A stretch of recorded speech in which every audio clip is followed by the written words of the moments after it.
네, 이번 시간은 투자운용사 2과목의 3편 투자 분석 기법이 이어집니다. 세 번째 시간이고요. 이번 시간은 재무 비율을 하나씩 살펴보는 재무 비율 매우 중요합니다. 그리고 이제 시간이 되면 레버리지 분석까지 진행을 해 보겠습니다. 이번 시간도 유익한 강의를 위해서 최선을 다하겠습니다. 자, PPT 이어서 진행을 하죠. 자, 재무 비율입니다.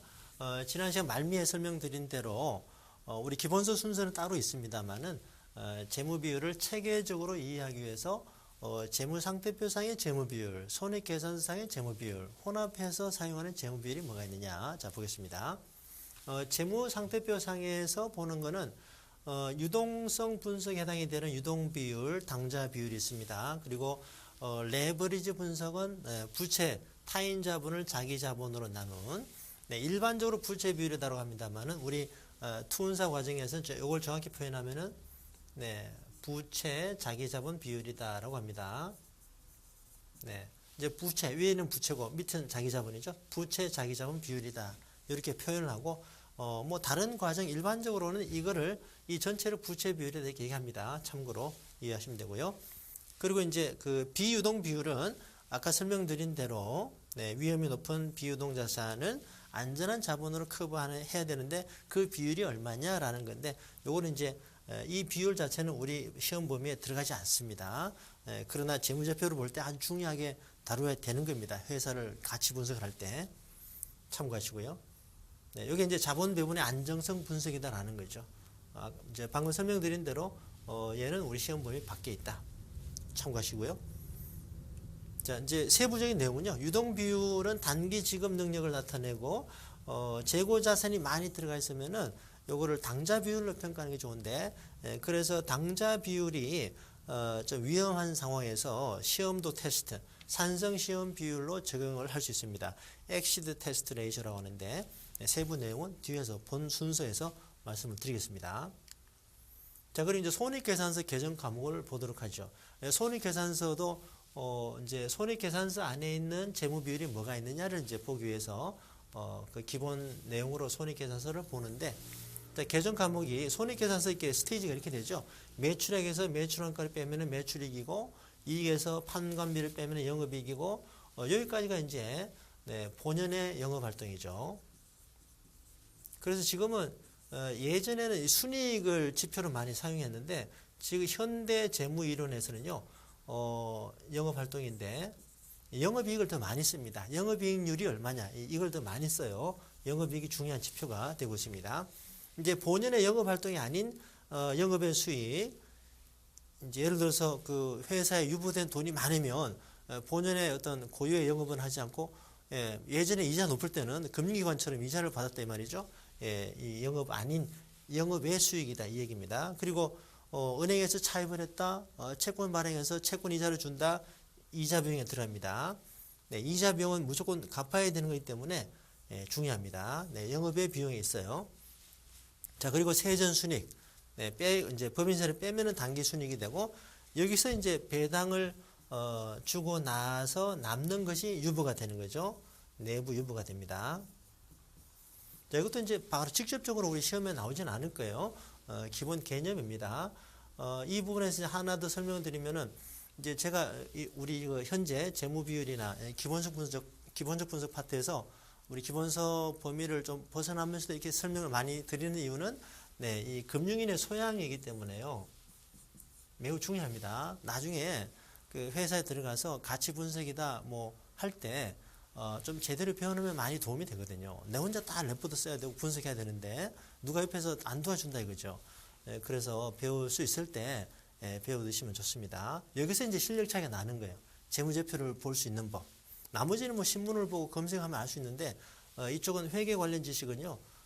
특히 이제 재무 비율은 뭐 회계 파트가 아니라도 많이 사용이 되니까 가치 분석에 많이 사용이 되니까 최대한 좀 많이 공부하시는 게 좋습니다. 또 여담으로 하나 에피소드가 하나 있는데요. 복리후생비입니다. 자, 이제 판관비가 뭐 직원들 급여다, 또 운반비, 뭐 이런 거는 뭐 그 중후장대한 산업, 뭐 철강 이런 데는 운반비 자체가 많이 들죠. 또 뭐 제약이나 이런 데는 또 광고비가 많이 들죠. 다 이런 것이 판관비인데 복리후생비는 여러분이 만일에 취업준비생이시라면 그 취업하고자 하는 대상 회사에 재무제표 들어가서 손익계산서에 들어가서 판관비 안에 복리후생비를 꼭 찾아보시라 그 얘기입니다. 네, 왜 그러냐면은 여기 이제 보이지 않는 연봉이에요. 보이지 않는 연봉. 네, 이게 무슨 얘기냐면 이제 1인당 복리후생비가 나오거든요. 복리후생비 총액이 있고 또 사업계획서 안에 사업보고서 안에 또 직원 총수 있으니까 계산해 보면은 1인당 복리후생비가 나오거든요. 이게 많이 높은 회사는 연봉이 실질적인 연봉이 더 많다라는 거죠. 제가 이제 그 에피소드 하나 말씀드리면은 제가 취업하는 시절에 제가 이제 그 종근당이라고요. 저는 이제 이미 취업이 된 상태였는데 이제 친구가 종근당에 면접 간다 해서 저도 이제 같이 지원했습니다. 그래서 종근당에 서울에 충정로에 있잖아요. 종근당에 갔는데 이제 면접 다 끝나고 그 당시에 면접비를 2만 원 줬습니다. 2만 원. 그래서 뭐 면접 가서 2만 원 받으려고 갔죠. 이런 말씀은 이제 지금 현재 고생하시는 취업준비생들에게 좀 신뢰가 되는 말일 수 있습니다만 저 때는 그랬습니다. 워낙 성장이 좋은 시절이라 취업하기 쉬웠죠. 지금은 워낙 힘든 거 잘 이해하고 있고요.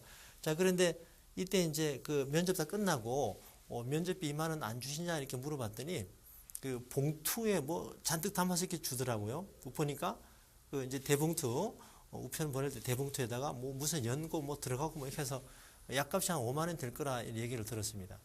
좀 황당했죠. 아니 딴 데다 면접비 2만 원 주는데 왜 그러냐. 근데 나중에 알고 보니까 제가 다른 데 가서 이제 강의하기 위해서 강의 자료 만들다 보니까 이 1인당 복리후생비가 제일 높은 회사가 여기더라고요. 종근당. 깜짝 놀랐죠. 야, 그런 식으로 현금을 아껴서 회사든 뭐 대주주만 배불리는 게 아닌가라고 나쁘게 생각했었는데 알고 보니까 직원들한테 굉장히 잘해주더라. 네, 이거를 알았습니다. 그러니까 1인당 복리후생비가 중요한 거죠. 어떤 그 기업의 어떤 평판 이런 것도 알 수 있고. 자, 참고로 말씀드렸습니다. 자, 그럼 이제 손익계산서 안에 있는 재무 비율은 뭐가 있느냐? 매출액 순익률, 매출액이다 손익계산서 처음에 나오는 거죠. 이제 매출액 순익률보다 현대 재무이론은 이걸 더 중요하게 생각한다라는 거죠. 매출액 영업이익률, 그리고 이자 보상 비율. 이자 보상 비율은 손익계산서 안에 있는 거지만 유동 비율처럼 네, 이제 유동성이나 안정성 비율에 활용이 된다라는 겁니다. 네. 자, 손익계산서 안에 이런 게 있다. 그림을 한번 보겠습니다. 그리고 이제 매출액 순이익률을 마진이라고 하죠. 매출액 대비 얼마 수익을 남겼느냐. 아주 마진이 높은 기업은 고부가가치 기업, 마진이 아주 작은 기업은 저부가가치 기업 이렇게 얘기하죠. 자, 본연의 영업 활동으로 인한 수익성 이게 중요하다. 자, 그리고 이제 매출의 영업이익률 어때? 매출의 영업이익률은 영업이익, 그죠? 영업이익 나누기 매출액 당기순이익 나누기 매출액은 매출액 순이익률이 되고 영업이익 나누기 매출액은 매출액 영업이익률이 되겠습니다. 그리고 이익률이 들어가니까 어때요? 얘는 수익성 분석에 해당된다. 수익성 지표가 되는 거죠. 수익성 지표. 네, 뭐 그림으로 보니까 더 쉽죠. 네. 자, 그리고 이자 보상 비율은 어떨까요? 이자 보상 비율은요. 공식이 영업이익 나누기 이자 비용입니다. 영업이익. 네, 개념 중요합니다. 영업이익 나누기 이자 비용이거든요. 이자 비용 어디에 있죠? 영업의 비용 안에 있죠. 그러니까 자, 얘는 어떻습니까? 재무 비율을 볼 때는요. 이 지표가 높은 게 좋으냐 낮은 게 좋은가를 보셔야 돼요. 높은 게 좋다면 어때요? 분자가 좋은 항목이죠. 여기도 보면 어떻습니까? 높은 게 좋습니까? 낮은 게 좋습니까? 당연히 높은 게 좋죠. 분자가 영업이익 좋은 거니까. 그런데 아까 우리가 부채 자기자본 비율, 자, 타인 자본 밑에 자기 자본. 얘는 어때요? 높은 게 좋아요? 낮은 게 좋아요? 분자가 안 좋은 거니까 낮은 게 좋죠. 이런 식으로 이제 좀 쉽게 판단할 수 있어요. 그런데 이자 보상 비율은 이자 비용으로 매년 지불해야 되는 이 이자 비용을 영업이익을 얼마나 커버하느냐. 커버할 수 있는 능력이죠. 네, 이자에 대해서 얼마나 보상하느냐. 보상할 수 있는 능력이 있느냐. 이자 보상 비율이다라고 합니다. 네, 아시겠죠? 5배면 양호한 거죠.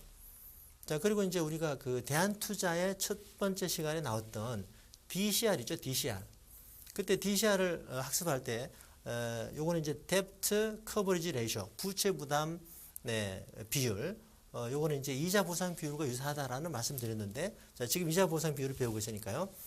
DCR도 그죠? 마찬가지예요. DCR은 부동산의 순영업이익 NOI라 그럽니다. Net Operating Income.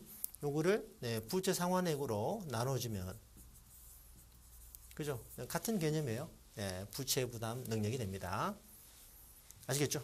자, 이자 보상 비율의 개념 이해하시면 되고,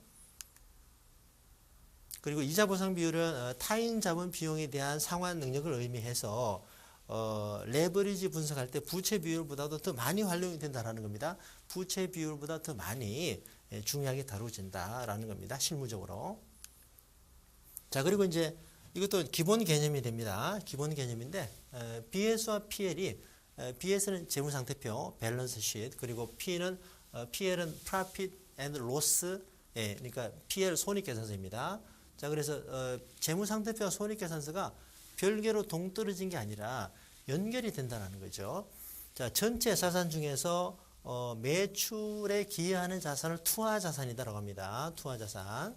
이것도 우리 투운사 기본서에는 없습니다. 참고로 개념으로. 자, 매출에 기여하는 자산을 투하자산이라고 하는데, 투하자산은 왜 존재하느냐? 매출액을 발생시키기 위해서 있는 거거든요.